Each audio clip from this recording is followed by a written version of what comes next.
So we wanted to get a sense of how many of you guys are first years or second years? First years. Any second years? Third years? Great. Perfect. My name, a lot of you may know us, but my name is Megan Sheets, and I'm one of the Associate Directors of Career Services. And this is... My name is Dina Werfel. I'm one of the other Associate Directors for Career Services. Hello. We're going to be doing a program today on interviewing and networking. I'm going to do the interviewing portion, and Dina's going to do the networking portion. And probably I think we estimate probably about 40 minutes, so it should be fine, even though we're running a little late. Feel free to ask questions if you have any during the, if something pops up that you want to have asked right now, it's fine, just raise your hand. Otherwise, you can wait to the end, it's fine also. I just want to say one thing about interviewing. Interviewing is very individual and very specific to you and your resume and your skills and your background. And although we put together this workshop as a general sort of overview on interviewing and network, it does not take the place of an interview prep session with one of us in the Career Center. You can make an interview prep appointment with any of us. We mark you off for an hour. It generally takes about 40 minutes. And we really use your resume. We ask very specific questions as would happen in a real interview. Try and get some sticky situations out of the way or sticky questions. And it's really important that you do that. You'd be amazed at the difference in the level of interviewing, or your interviewing skills would just improve dramatically from having a prep session. Of course, it helps to keep practicing after that, but definitely, if you have an interview scheduled, try and make a prep session appointment with us about anywhere like 5 to 7 days beforehand, so that you'll have time to sink in, you'll have time to practice it. So you guys probably know this. I'm not saying anything new, but your grades or your experience probably will get you an interview. They like you on paper. Obviously, the interview gets you the job, so interview is critical. You're looking for a fit and personality, so that's part of where the practice comes into play. What we've done today, actually, we put together this workshop. We decided to break it down into like 10 interviewing tips, just to make it easier. People like lists,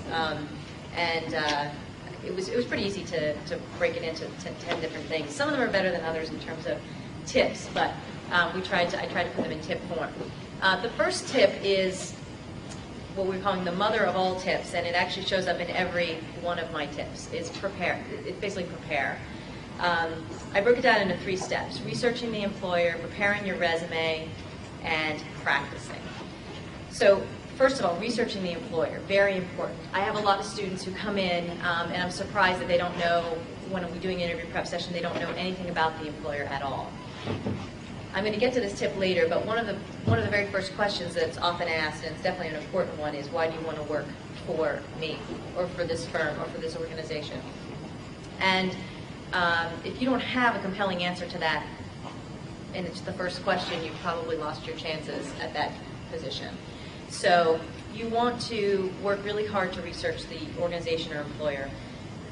Obviously, depending on the type of organization, a large law firm is going to be a little bit easier in terms of formal research, because they do NALP surveys, and American Lawyer has some surveys, and they probably have better websites than some of the smaller, medium-sized employers. So you have to sort of break it up in terms of types of employers. For smaller firms and for medium-sized firms, I would say definitely check.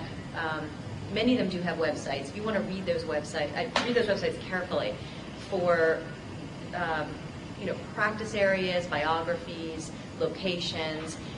They also give a sense of their culture, or the point that they want to get across through the way that they write their websites, I think is important too. So if they have a website, obviously you want to read that and pay attention to what they have on there. Martindale-Hubbell is also a good research tool. I don't know if some of the first years may not be familiar with it, but you can find it at martindale.com. It's also, you can access it through Lexis, but it's probably the largest database of employers. Most law firms, most law firms, I would say, are you can search by firm or by lawyer, attorney name. It'll give you a biography of the person. It'll tell you about the firm, their practice areas. It's a great tool. Now, one caveat, some of the smaller employers or solo practitioners might not be listed in Martindale, but I'm going to deal with that in a little bit later. Certainly you want to do an internet search or a Google search. It'll pull up cases that are going on right now that they may be involved with. If you're just a general internet search. Journals, you might want to check with the Law Journal or any other. You can go to the library and pull out journals that are in a particular practice area if you're interviewing for real estate or you're interviewing international firm, and look and see whether or not the firm that you're interviewing with has been cited or listed in there. It's also, if you do the Lexis and Westlaw search, it's much easier if you can do the online search for purposes of that. It will bring up articles and things, cases and things like that. So those are more of the sort of I would say the more formal mechanisms for research. You certainly don't want to not use what I would call the informal or inside scoop types of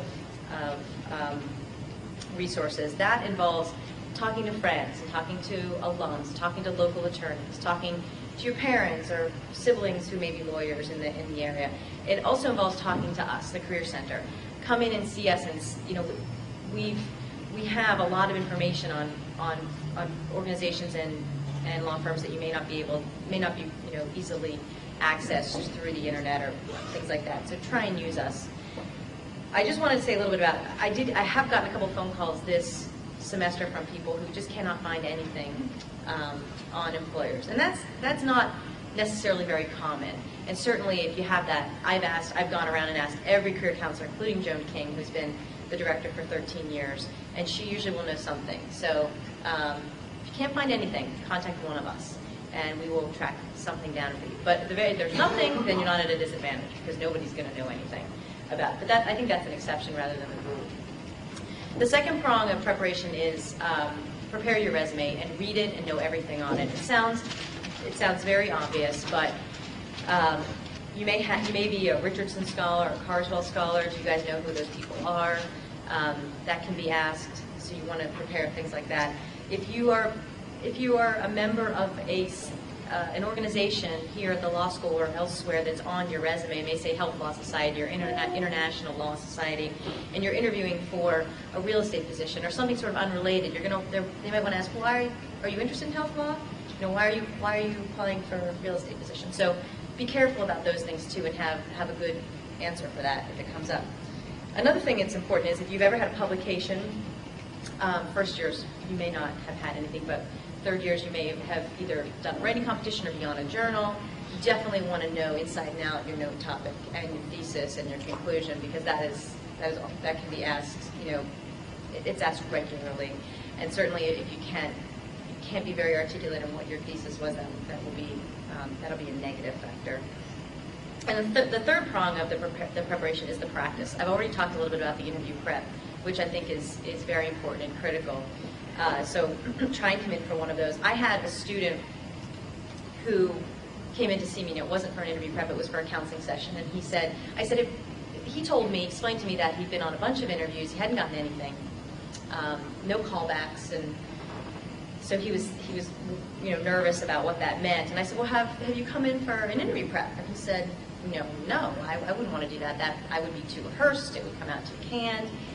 And I said, no, that's the wrong way to think about it. Think about an interview as an oral argument. Those of you who've gone through moot court, you probably know how much preparation you've put into that. I mean, lawyers need to be articulate and succinct, and so that requires preparation. So I got him in to do that, and actually he did get a couple second round interviews. So I think that was, he now recognizes the importance of that. My second tip is it's not all about you.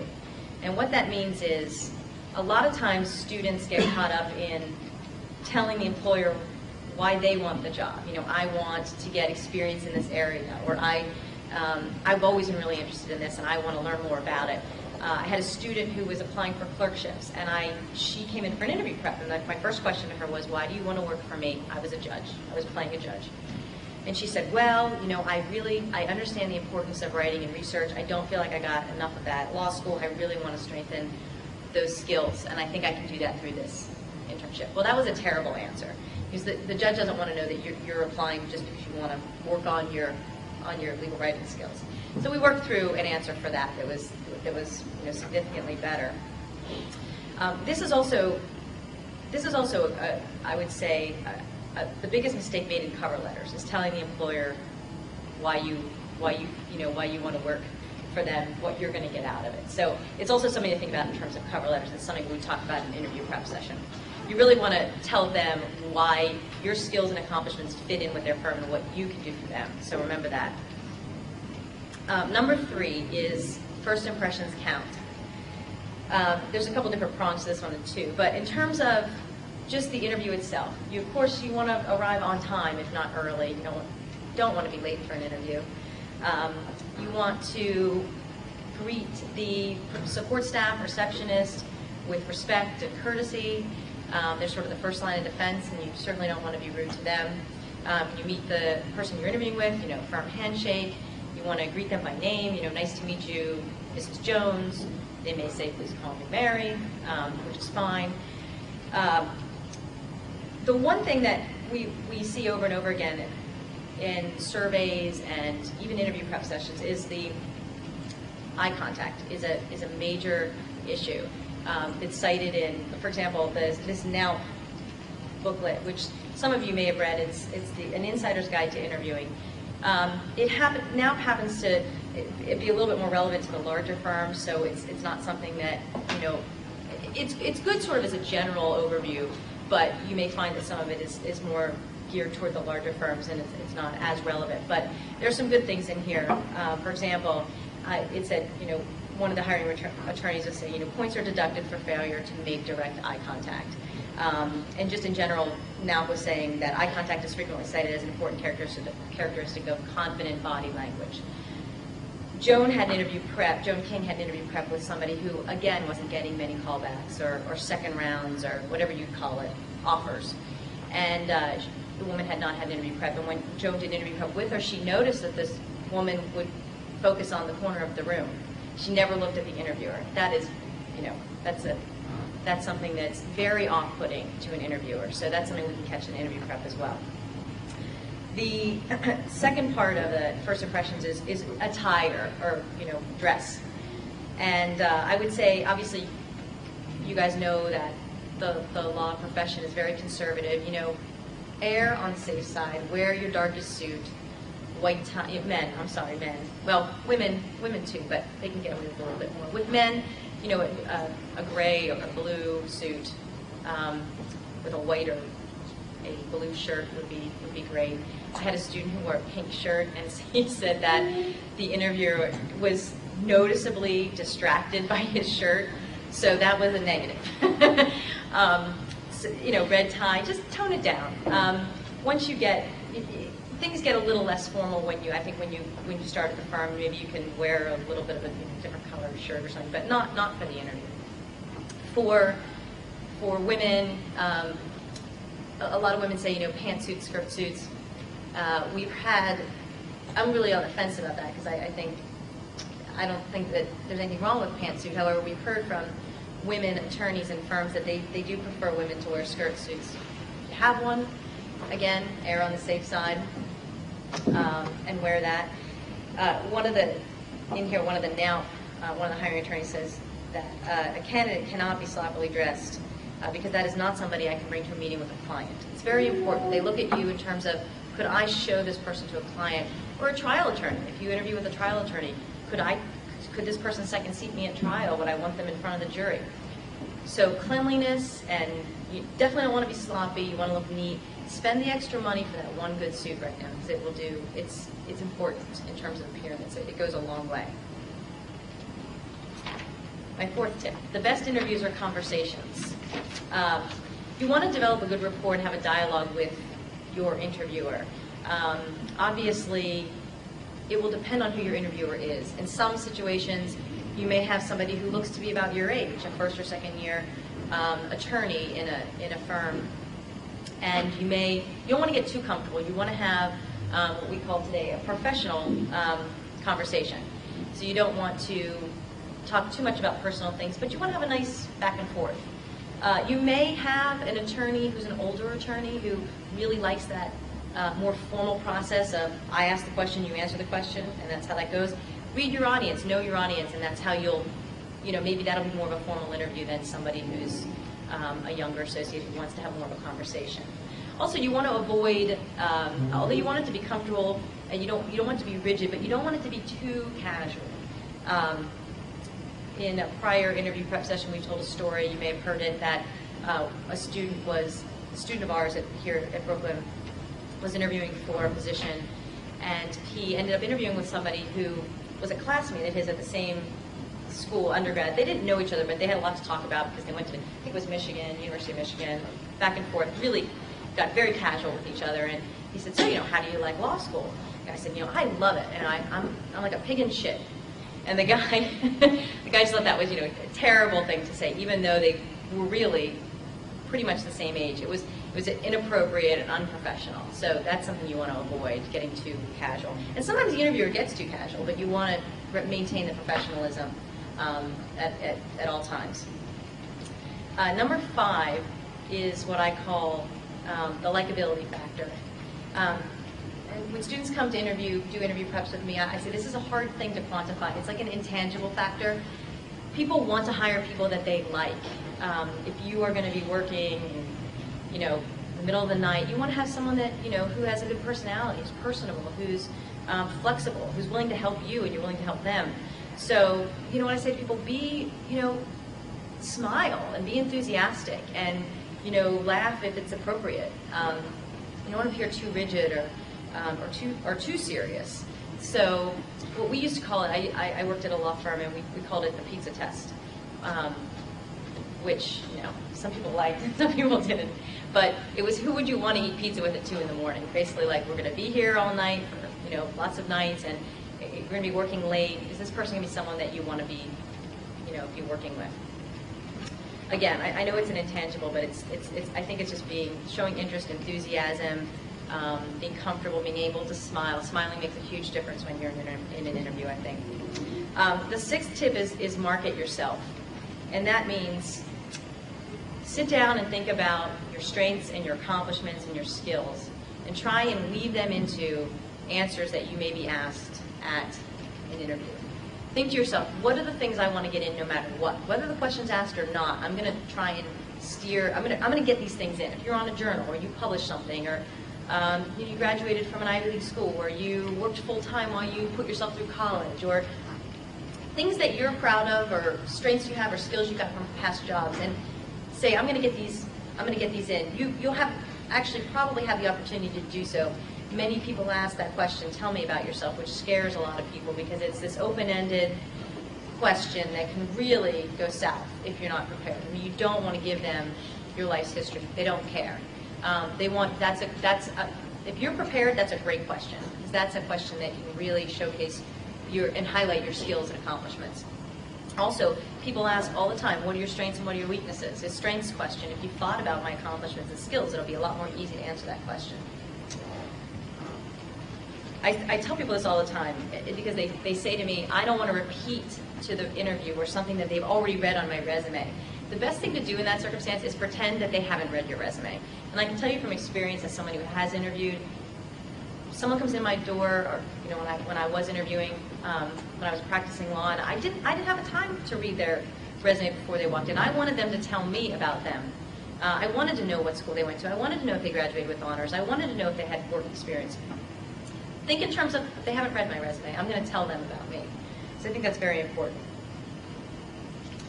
Also, a lot of people get caught up in, when I say market yourself, they say, I just came from college, I don't have any legal experience. And that really gets to a lot of people. And I say, that's okay. I mean, you have had life experiences that are going to be, they're going to have given you what we call transferable skills that are relevant to a legal job.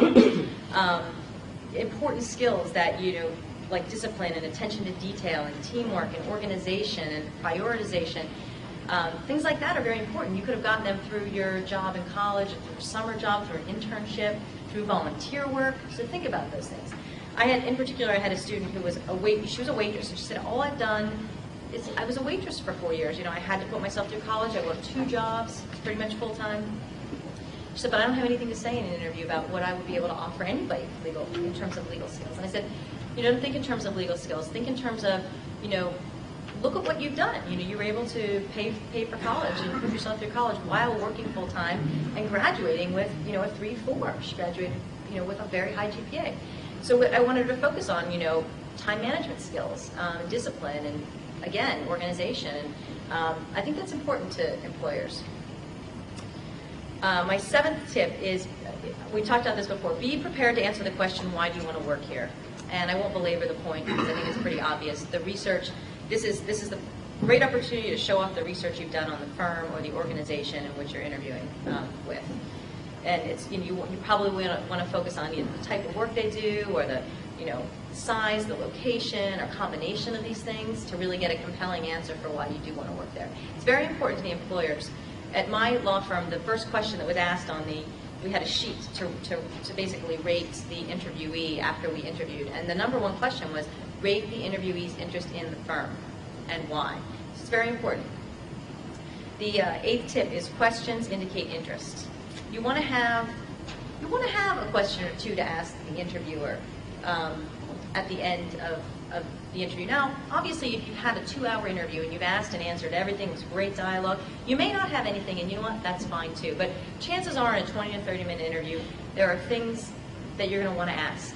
And honestly, as a former interviewer, I wanted someone to ask me a question because that indicated their interest.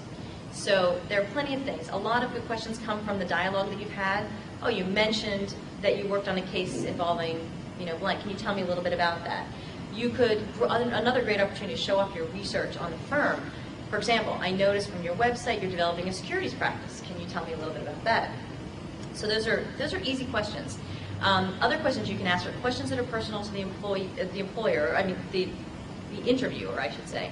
How did you come to, you know, practice in this area? Can you tell me the most exciting case you worked on? Why did you choose this firm? You know, what did this firm have to offer you when you started here? You get the idea. Training, mentoring, things like that you want to ask. Now, an important part of questions to ask, the flip side of that is questions not to ask. Certainly in the first rounds of an interview, or it always depends too. I mean, all the organizations and firms are different. Some of them, all it is 1 round and then you get an offer, and some of it they bring you back, and it depends. But before you have an offer in hand, I would avoid questions about benefits and vacation and salary and minimum billable hours. So I think that shows that you're only interested in that kind of thing. After you get an offer, those are, you know, obviously you want to really flesh out those questions and answers and talk about that, but not before. Certainly not something you want to bring up in a first interview. Tip number 9 is know your weaknesses and how to respond to them. This is a very individual, I would say, individual concept, and something you want to go talk to us through an interview prep. But there will be questions, and a lot of my students don't think that people ask these questions, but they do. For example, I see you got a C in torts. Say you're interviewing for a personal injury firm. I see you got a C in torts. You know, did you think that is indicative of your abilities and your potential? I've heard this question asked so many times, and I've had people with tears in my office. They never expected it. They never saw it coming. It's less about how substantively you answer that question, and more at how you how composed you are, and how you don't want to be defensive. You want to answer that question honestly. You probably want to move on pretty quickly, but you don't want to get defensive. And you don't want to make excuses, and you really they're looking to see how you react. Because if you're gonna be on trial, or you're going to be in front of clients, you're going to be under stressful situations sometimes where you're not comfortable with questions that are asked, or they need to know that you're not going to, melt and not be able to, or start crying or something. They want to be able to know that you're going to be able to answer the question. So grades are one issue that is asked a lot. Why aren't you on a journal is a question that is asked a lot. Someone may ask you about your rank. They don't, grades are certainly not, I think experience is the name of the game for law students, second, third year, and for permanent positions, but that doesn't mean someone's not going to ask you just to see how you react. I see you're in the bottom 20% of the class. How did that happen? Or you think you're not a very good student? I mean, those are questions that aren't necessarily easy, and they cause you to get very defensive. So that's the kind of thing you have to work on. My last tip is easy. It's follow-up. If you have an interview, make sure you send a thank you letter to the person who's taken the time to interview you at their place of business or firm or organization. It doesn't have to be long. You probably don't want it to be long. You want to be short and sweet. Maybe throw in something that you talked about. I enjoyed our conversation regarding the work you've done with X client or something like that. You want to be really careful about typos. If you guys want to email them to one of us to check, I do that with my students. Check quickly before you send it out. It's a good idea. And then if you haven't heard, we say, one phone call, make a phone call within, 7 days, 7 to 10 days after. Say, just calling to confirm you received my resume and cover letter. Usually you'll get some information on, oh, we're bringing people in this week, or we've already hired somebody, just so you know where you are in the process. Does anyone have any questions? Yeah. In terms of the questions afterward, the interview usually so there's not allowed. And if you're turning around and asking them what their experiences, does it come out like a cop out, or you don't really have a good question to come from? Just kind of No, I don't. The question was whether or not, if you're asking them about their experiences, does that sound like a question that's not, well-researched question? Or I don't think so. I think that first of all, lawyers love to talk about themselves, and they want to share their experiences with you, and they're all going to have different experiences. So it's different from asking somebody. First of all, you never want to ask somebody something that you could have found out from their website. That's a question you can't. No amount of research is going to.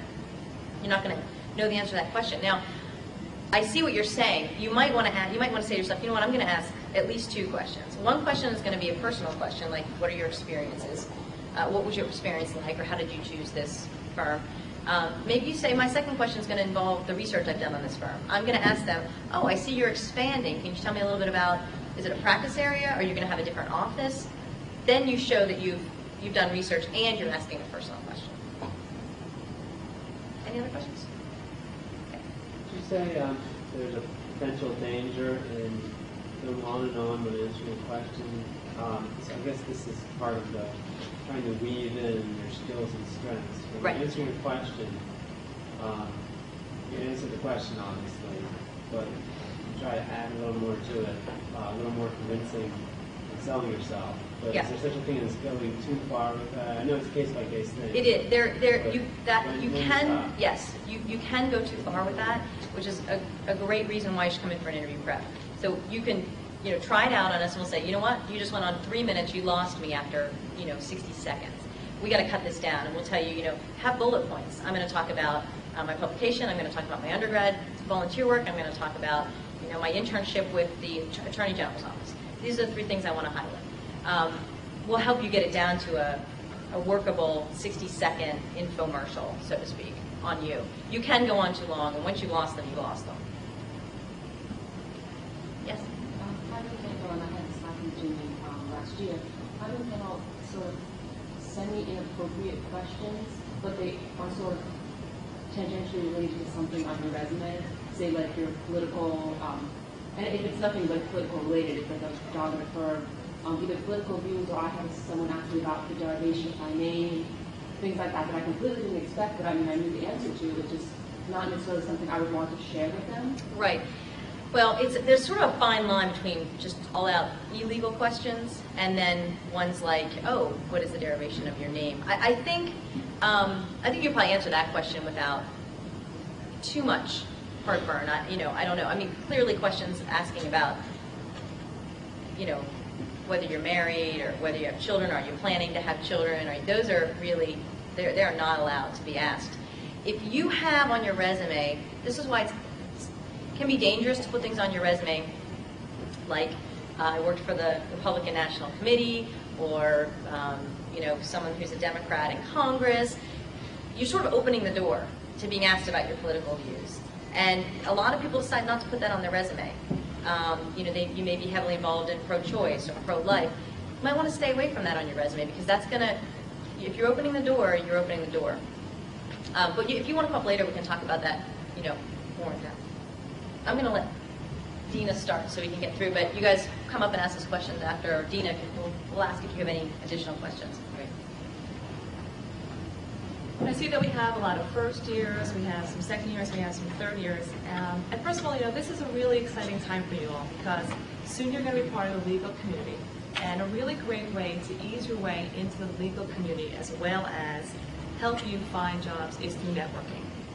I want to start off with a story. We were working with a recent graduate who was having a tough time finding a job. She had a very good resume, a lot of skills, a lot of experience in trust and estates. She was sending out cover letters and resumes, and she was getting interviews, but she just wasn't securing a job. But she had been a member of the New York City Bar Association, and she was lucky enough to sit on a committee that did trust and estates. And she did a lot of work with one of the committee members. Well, through her work with one of these committee members, he liked her work, he liked what she had to say, and he ended up hiring her on a part-time basis at his firm. She's still there, she's working part-time, and she's doing very good work for this attorney, and he's actually recommended her to interview with another job. And this is a story about networking. And that's really all networking is. It's about getting information, it's about finding out who's out there, it's about going to seminars. I know a lot of people, when they hear networking, they think it's very salesy, it's very aggressive, they don't want to do that. It's not that at all. Networking is really a tool for you to use in order to enhance your legal career as well as to develop contacts and job opportunities for you.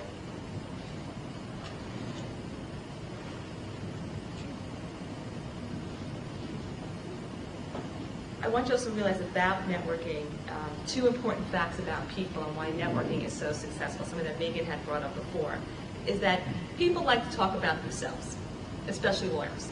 And the other thing is that people like to help people. There are basically two types of networking. There's random networking, which I'm going to get to, and then there's also structured networking. And that's basically like the story that I just told you about. There are places that you can go that are geared just for networking, rubbing elbows with people, learning about your craft. The first place are bar associations. You have to join and attend the bar association meetings. I know a lot of people just join, but you really have to attend. It's like, signing up for a gym. You're not going to get into shape unless you go to the gym as well as join the gym. Let me mention just a few bar associations that are out there. There's the New York City Bar Association, the New York County Bar Association, the Women's Bar Association. There are also local bar associations in other counties like the Nassau County Bar Association, Suffolk, Westchester. You get the hint. New York City, New York County, and I believe Nassau allows students to sit on committees. That is such a wonderful place for students to be able to work with people that are specialists in their field. Because attorneys that are involved with the committees of these bar associations, these are people who want to mentor. These are people that want to talk about what they do. So these are people that are going to be very receptive to you talking to them about their craft and helping you out in your career. I just want to also mention that the type of committees that are on the New York City Bar Association, it's really everything in the law. There's antitrust committee, there's a bankruptcy committee, consumer affairs, criminal advocacy, elder law, science and the law, really whatever you're interested in, you should join. I can't urge it enough. Like I mentioned before, we had someone who actually had a job through those means. Another place that you can go is the Practice Law Institute. They have a website, www.pli.edu. They have a lot of seminars, and recently they are inviting students to attend some of these seminars for $15. We have to check the website and see which ones do apply.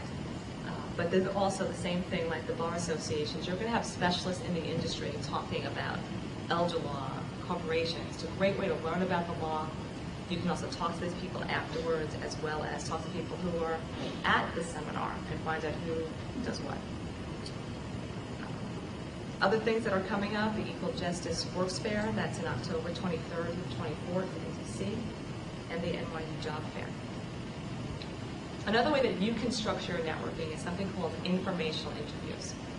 And that's really what networking is about. I'm going to stress this later on, is that networking is about getting information. It's not asking for a job. Just to ask somebody for a job that you don't know is not going to work. They're not going to give a job to someone they don't know. They want to get to know you, and they'll help you out in the long run. So keep that in mind. So let me just go back to informational interviews. What that is, it's sort of two things, informational interviews. It's first calling people that you're referred to call to get information about their craft. And it's also maybe even cold calling someone that you know that's in the industry to learn about their craft. So basically how an informational interview works, let me give you an example. I'm going to give you a cold example. I had a student that was interested in elder law, and she didn't know where to go or what to do. So I suggested that she call someone who does elder law. Well, she found a bulletin from some company that talked about the new topics in elder law. And on the back, she saw who wrote the article and some other people that were in elder law. Well, you know what? She picked up the phone, she called this guy, and she said, you know, my name is so-and-so, I'm a second-year book and law student, I'm very interested in elder law. If I could just have 10 minutes of your time to learn about what you do and how you do it and how I can get involved in this area of law, I would love to, you know, talk to you. He said, come on in. Well, she came in, and she's shadowing him now in court, and she's really learning about elder law. Now, whether this will land a job for her with him, I'm not sure, but it's a great experience because she's learning about elder law, she knows what's involved, and being in court, she's going to learn who does this type of work, and it'll really just build her so many contacts in the future. So that's kind of a cold information interview. Then there's warm information interviews, and that's, you know, calling people that you know. If you're interested in corporate law and you know a friend of the family does corporate law, or your friend from college knows someone, call that person saying, you know, John Smith recommended that I call you. I'm very interested in what you do. Can I have 10 minutes of your time? The worst thing they can say is no. No always remember, people like to talk about themselves. People like to help people. Some questions you want to ask on an informational interview is to the person, the contact, I guess, is what do you do? What skills do you use? How did you get to this position? What should I be doing so I can enter this field? Such as, what courses should you be taking? What associations should you be joining? What skills do you need? You may find out that to be a real estate attorney, it's very good to know litigation. I don't know if that's true, but I'm just giving you an example. And then you want to also know, is there anybody else that I can talk to that I could be referred to? One interesting thing about an informational interview that you may find out is that you may have thought you wanted to be an entertainment lawyer, but once you talk to people that do it, you might say to yourself, it's not at all what I thought it would be like. Because entertainment lawyering is about negotiating and drafting contracts. You may find out that that's not really what you want to do. So it's a really good learning experience for you as well.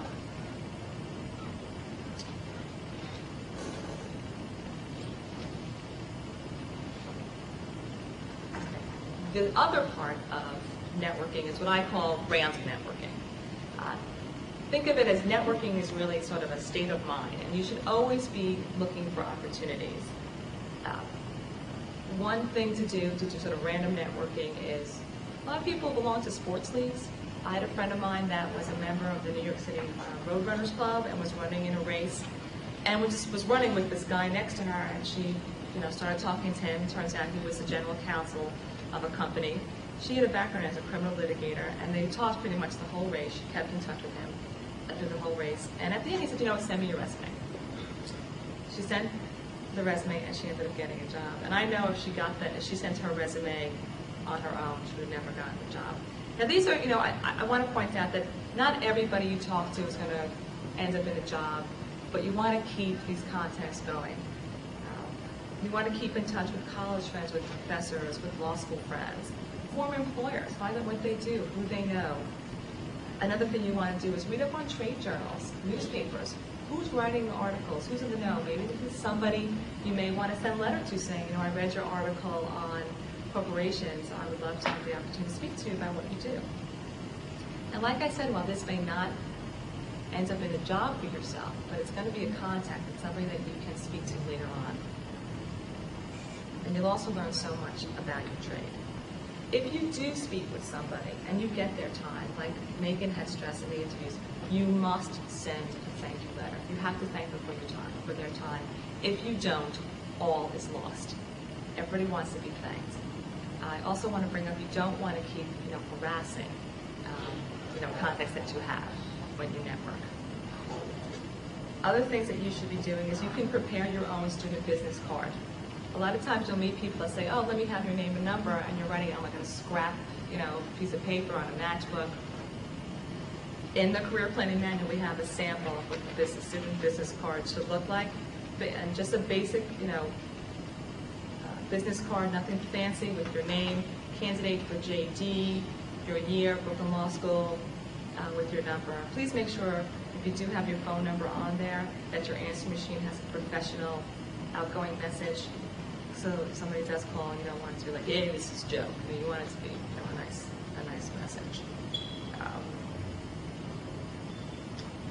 And when you get all this information, what you also should be doing is make sure that you keep a file of these business cards and that you have an organized system for follow-up. If you get a business card from somebody, make sure on the back, maybe you can just write out where you met them so you'll know, if you do call them again in the future, how you met them. Like I said, same thing with the thank you letters. All is lost if you don't have the good follow-through and you don't keep in touch. And just to relate to that, I just want to make a point at the end that you really, when you are networking, I want to stress, it's not necessarily asking people for a job. It's getting the contacts to build your later. And that networking is a lifelong process. And it doesn't end when you find a job. And it starts now. You should constantly be doing it, even when you have a job, happen your job, just to know what's out there, who's out there, so people get to know you. There was a recent article in the New York Times, actually on Sunday, that pointed out that about 60% of people find their jobs through networking. But does anybody have any questions? Yes. Do you have any special tips on, certain firms that come here and it's sort of instead of an informal cocktail hour kind of thing? So that seems like a midway point between going on a formal interview and sort of the networking outside of the firm. These firms create these atmospheres you really want to meet people, but it's not essentially an interview. How best to handle that? Yeah, those are really great opportunities to meet people. When we have firms that come onto campus, you can speak to a partner or associate who's ever from the firm, ask them what practice area they do, and the questions that I had mentioned before you want to ask them, how they got involved in that area. And if you are interested in the area, take their business card and say, I'd love to follow up with you, and find out what other opportunities are in the field. Don't ask them for a job or anything like that. And generally they'll help you. And also you want to be, careful not to contact them too much. But that's a great way just to meet them, get a business card. This is somebody you can keep in touch with. Yes. I wonder if you have any specific advice for job fairs. What do you mean by what to do at a job Yeah, fair? just any specific advice. Well, That would be specific to that. I mean, like what you should ask the people at the job fair, or how? Yeah. I mean, you want to come in. I would come in with a student business card, like I mentioned before. If it's a job fair that's just there for information, you want to talk to the people there, find out what they do, find out about the organization. If it's an area that you're interested in, same questions that I mentioned before. What should I be doing to get into this profession? What courses should I be taking? Can I follow up with you? And if it's something you're interested in, follow up in a few months. Sure. I was actually putting together the Career Center News, and one of the articles was about the Equal Justice Works Job Fair. We also have the NYU Job Fair in February. And in particular, students had a lot of questions of Elizabeth Kane, which is why we ended up writing the article about how do I make job fairs worth my time? So if you want to look, it's actually only the paper's only going to be out for another day, because tomorrow is the 15th, so it'll be a new paper. So if you grab it today over at Annex, right here in the cafeteria, it talks about how to make the most out of the job fairs. And it talks specifically about Equal Justice Works, but it could be totally relevant to NYU as well. Because there are tons of employers, you really need to narrow the field and do research and pick 10 or 12 that you really are interested in. And then, like Dina said, get your questions and go there really armed to get information, because it's a nut house. I mean, there's a lot of, even if you don't have formal interviews, because you might not get formal interviews through NYU, first year's job fair, you can't get interviews through Equal Justice Works your first year, you can your second year. But a lot of students are going to go anyway for the networking opportunities. But we don't have the map, you want to have your 10 organizations or so, you want to be organized and make the most of it. So just grab the article, you may find something worthwhile. Anything else? Well, like we mentioned before, both interviewing and networking are both very personal to each student. So if you want to come in and learn more about interviewing and how to give a plan for yourself on how to network so it's the most comfortable for you, please call us and set up an appointment with a counselor. And if you're setting up an interview, just so you know, an interview appointment is, a regular counseling appointment is 30 minutes, and an interview prep is an hour. It doesn't usually go an hour, but we block off an hour, because usually it's 45 minutes. Whoever you talk to on the phone, make sure you specify that. Sometimes students don't, they come in for an interview prep, and it's only 30 minutes, and we've got someone right after them. Can't do the full interview prep, so just tell them what you're looking for. Thanks. Thank you.